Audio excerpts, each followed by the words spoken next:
हाँ तो बच्चों अब हम देखने जा रहे हैं isothermal irreversible processes. Irreversible process में हमें बेसिकली दो ही प्रोसेस देखने हैं जिन पे आपको ज़्यादातर क्वेश्चंस पूछे जाएंगे, that is isothermal and adiabatic. इनके इरिवर्सिबल प्रोसेसेस से हमारा बेसिक कंसर्न होता है और उसके मैंने दो केसेस बना रखे हैं इरिवर्सिबल आइसोथर्मल प्रोसेस के। एक एक्सपेंशन अगेंस्ट वैक्यूम जिसे हम फ्री एक्सपेंशन भी कहते थे, ठीक है, या फिर expansion against P external not equal to zero, मतलब कोई कांस्टेंट एक्सटर्नल प्रेशर है बट वो जीरो के इक्वल नहीं है, जो कि वैक्यूम में जीरो के इक्वल होता है, एक्सटर्नल प्रेशर जीरो होता है। तो देखते हैं दोनों सिनेरियोज बेसिकली इरिवर्सिबल प्रोसेस ही कहलाएंगे, ठीक है। और इरिवर्सिबल प्रोसेस है तो यानी कि इसका delta S universe greater than zero आना चाहिए, है ना। वो हम प्रूव भी करेंगे कि ग्रेटर देन जीरो आ रहा है। देखते हैं कैसे।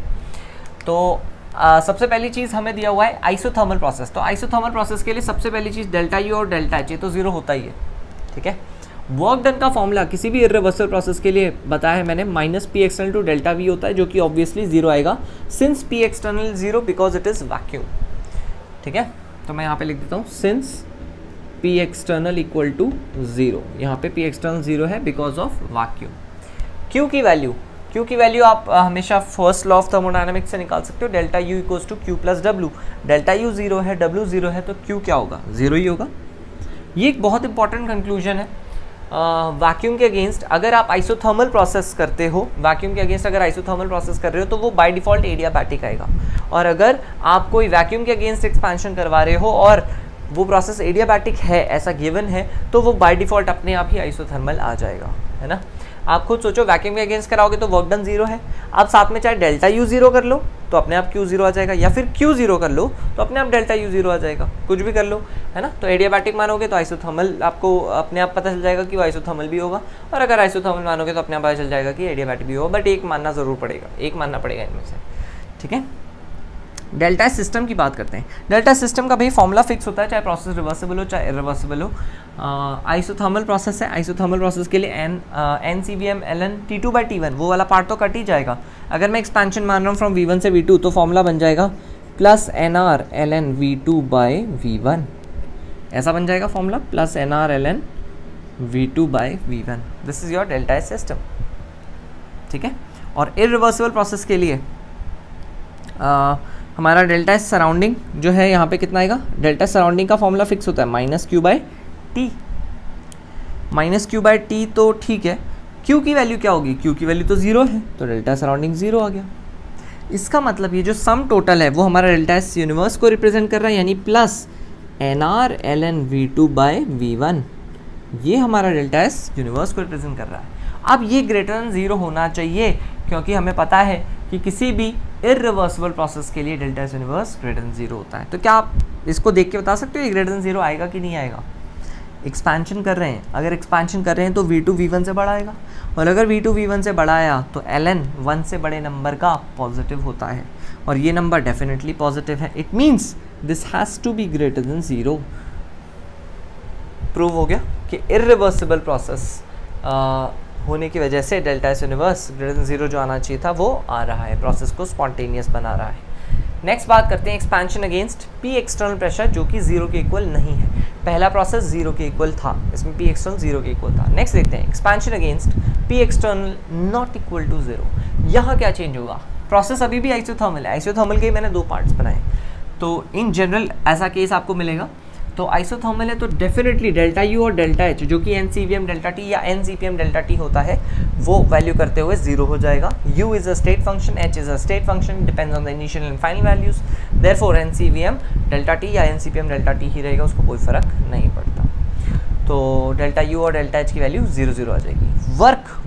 वर्क की वैल्यू आएगी minus P external into delta V, V two minus V one, ठीक है। अगर पी एक्सटर्नल प्रेशर है V1 से V2 तक एक्सपैंड किया तो minus P external into delta V. और Q हमेशा फर्स्ट लॉ ऑफ थर्मोडायनामिक्स से आप निकाल सकते हो, तो delta U equals to Q plus W, since delta U is zero Q will be equal to minus W. मैं यहाँ पे सिर्फ माइनस डब्ल्यू लिख दे रहा हूँ। किसी भी इरिवर्सिबल प्रोसेस के लिए Q की वैल्यू में माइनस डब्ल्यू लिख सकता हूँ, ठीक है।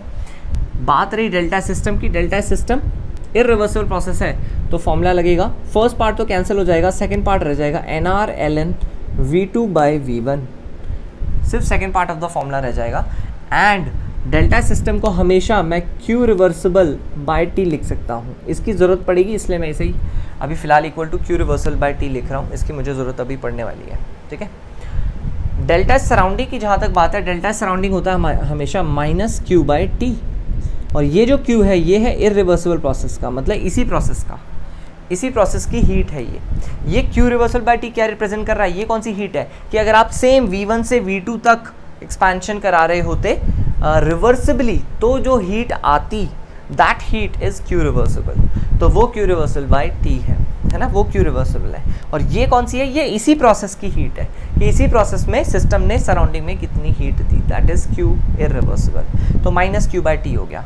जहाँ तक बात है डेल्टा एस यूनिवर्स की, वो इन दोनों का सम हो जाएगा। इन दोनों का अगर मैं सम करूँ, देखो इसको और इसको ऐड करके मैं कुछ बता नहीं सकता कि कौन ग्रेटर देन जीरो कौन लेस देन जीरो है। ठीक है, delta S universe greater than zero मैं प्रूफ नहीं कर पाता, इसलिए मैंने क्यू रिवर्सल बाय टी इसे लिख दिया है। अब मुझे बस ये प्रूफ करना है कि ये Q reversal by T Q reversible minus Q irreversible बन जाएगा, ऐसा करके हमारा एक फॉर्मूला बन जाएगा। अब बस मुझे ये प्रूफ करना है इसे ग्रेटर देन जीरो प्रूफ करने के लिए कि क्यू रिवर्सिबल क्यू इरिवर्सिबल से बड़ा है, बस दैट्स इट, उतने से काम हो जाएगा। या फिर हम ऐसा सोचें कि फर्स्ट लॉ ऑफ थर्मोडायनेमिक्स अगर मैं यूज़ करूँ रिवर्सिबल और इरिवर्सिबल पे, तो मुझे पता है कि क्यू माइनस डब्ल्यू के बराबर होता है। तो देखो मैं इसे मॉडिफाई करके लिख दे रहा हूँ 1/t, इसको मैं लिख दे रहा हूँ माइनस डब्ल्यू, क्योंकि delta U equals to Q plus W है, तो delta U for reversible equals to Q for reversible plus W for reversible. Delta U zero करते ही क्यू हो जाएगा माइनस ऑफ डब्ल्यू रिवर्सिबल, यहाँ आ जाएगा माइनस डब्ल्यू रिवर्सिबल, यहाँ आ जाएगा minus W irreversible, minus into minus हो गया प्लस, तो ये बन जाएगा प्लस का W irreversible minus W reversible, ऐसा बन गया। और मुझे पता है ये बात कि डब्ल्यू इरिवर्सिबल से हमेशा बड़ा होता है। It means that this value will always be greater than 0। ठीक है, तो ये भी प्रूव हो गया कि डेल्टा एस यूनिवर्स चाहे पी एक्सटर्नल चाहे 0 हो जाए या कोई भी पी एक्सटर्नल, आप कोई भी कांस्टेंट एक्सटर्नल प्रेशर के अगेंस्ट में आइसोथर्मल एक्सपेंशन करवा दो, आपका जो डेल्टा एस यूनिवर्स है हमेशा ग्रेटर देन 0 आएगा, है ना। The process means the process is spontaneous. Okay, तो प्रूव हो गया दोनों के लिए।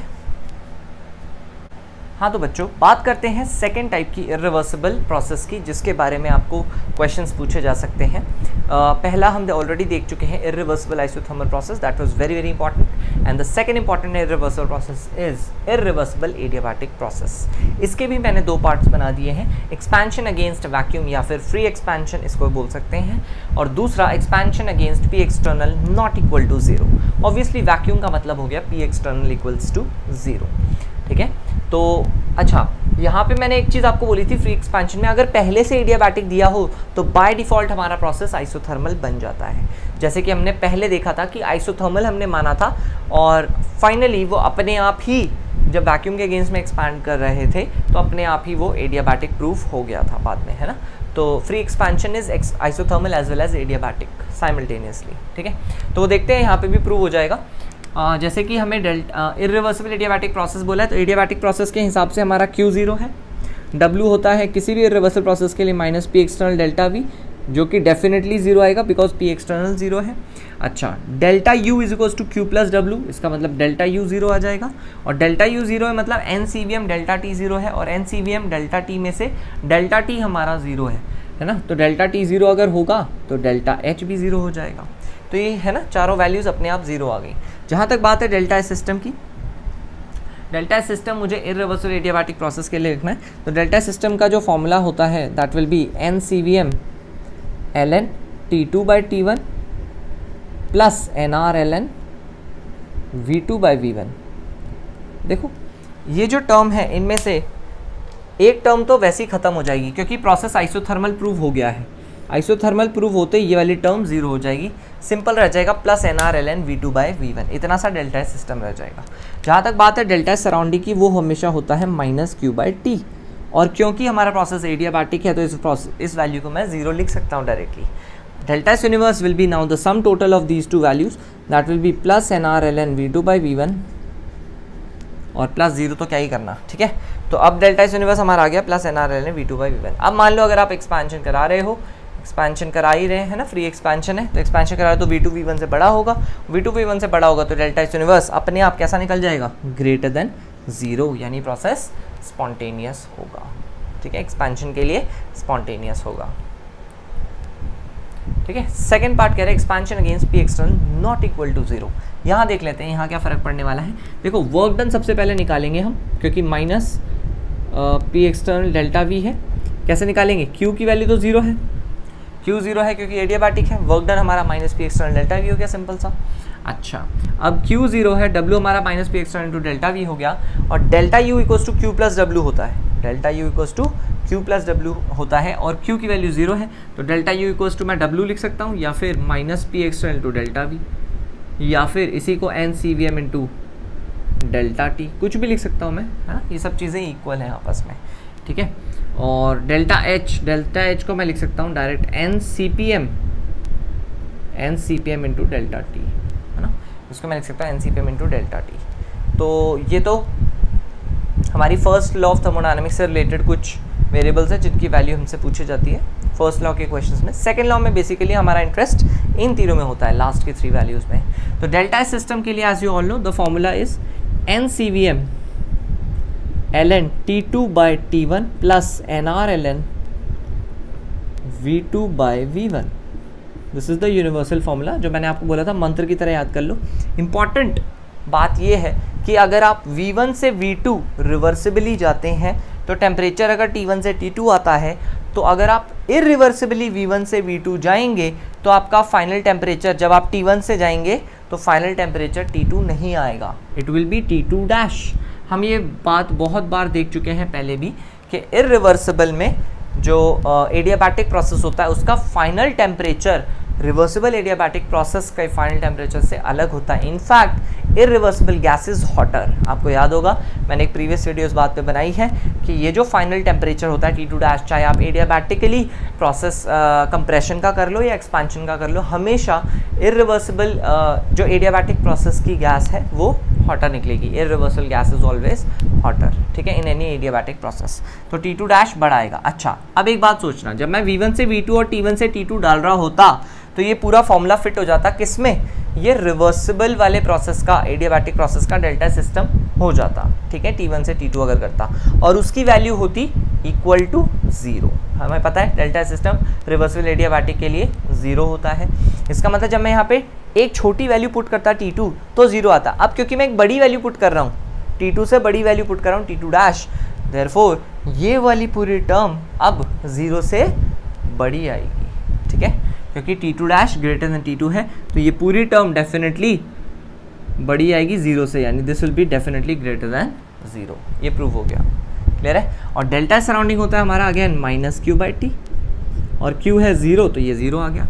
और delta system plus delta surrounding ही डेल्टा यूनिवर्स होता है, तो मैं सेम फॉर्मूला यहाँ पे भी कॉपी कर सकता हूँ, N C P M L N T2 dash by T1 plus N R L N V2 by V1, और हम ये बात जानते हैं कि इसकी वैल्यू ग्रेटर देन 0 है। तो अगेन मैंने प्रूफ कर दिया है कि डेल्टा यूनिवर्स ग्रेटर देन 0 आएगा फॉर इरिवर्सिबल एडियाबैटिक प्रोसेस, चाहे हम फ्री एक्सपेंशन का केस ले लें या फिर P external not equal to 0 का केस ले लें, कोई भी सिनेरियो ले लें। ठीक है।